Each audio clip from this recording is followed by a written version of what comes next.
సత్యాన్వేషణ చేసేటటువంటి సహోదరి సహోదరులకు దేవుడే లేడు, లేదా ఎక్కడున్నాడు దేవుడు, ఎలా ఉంటాడు దేవుడు అని చూడాలి, వినాలి, వాళ్ళ గురించి తెలుసుకోవాలి అని ఆశ కలిగినటువంటి సహోదరి సహోదరులకు దేవుడు మరో రెఫరెన్స్ ద్వారా చక్కని గుడ్ న్యూస్ చెప్తున్నారు. ఈరోజు మనకు ఈ రెఫరెన్సెస్ నాకు కనిపించేలా చేశారు వెతుకుతూ ఉన్నప్పుడు. యెషయా గ్రంథము 43వ అధ్యాయము 10-11 వచనములలో చాలా చక్కగా ఈ వాక్యం రాయబడి ఉన్నాయి. మరి యెషయా గ్రంథం 43:10-11.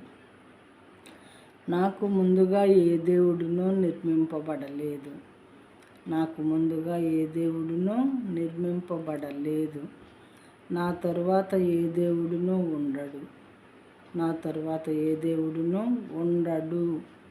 నేనే దేవుడను, నేనే దేవుడను, నేను తప్ప వేరొక రక్షకుడు లేడు, నేను తప్ప మిమ్మల్ని రక్షించే వాళ్ళు ఎవ్వరు కూడా లేరు. నరకం నుంచి రక్షించేవాడిని నేనే, పరలోక రాజ్యాన్ని మిమ్మల్ని చేర్చగలిగిన వాడిని నేనే, స్వర్గాన్ని మీకు ఇచ్చేది నేనే అని అన్నమాట మీనింగు.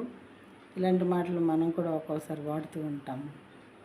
సరిత వాళ్ళ హస్బెండ్ నేనేనండి, శ్వేత వాళ్ళ హస్బెండ్ నేనే. తర్వాత మరి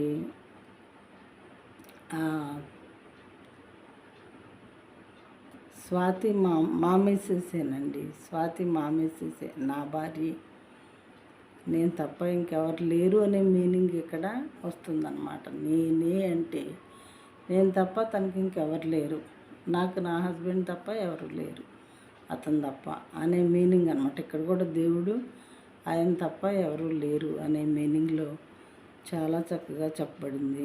నేనే దేవుడను, నేను తప్ప వేరొక రక్షకుడు లేడు. నొక్కి వాక్యాన్నిస్తున్నాడు దేవుడు.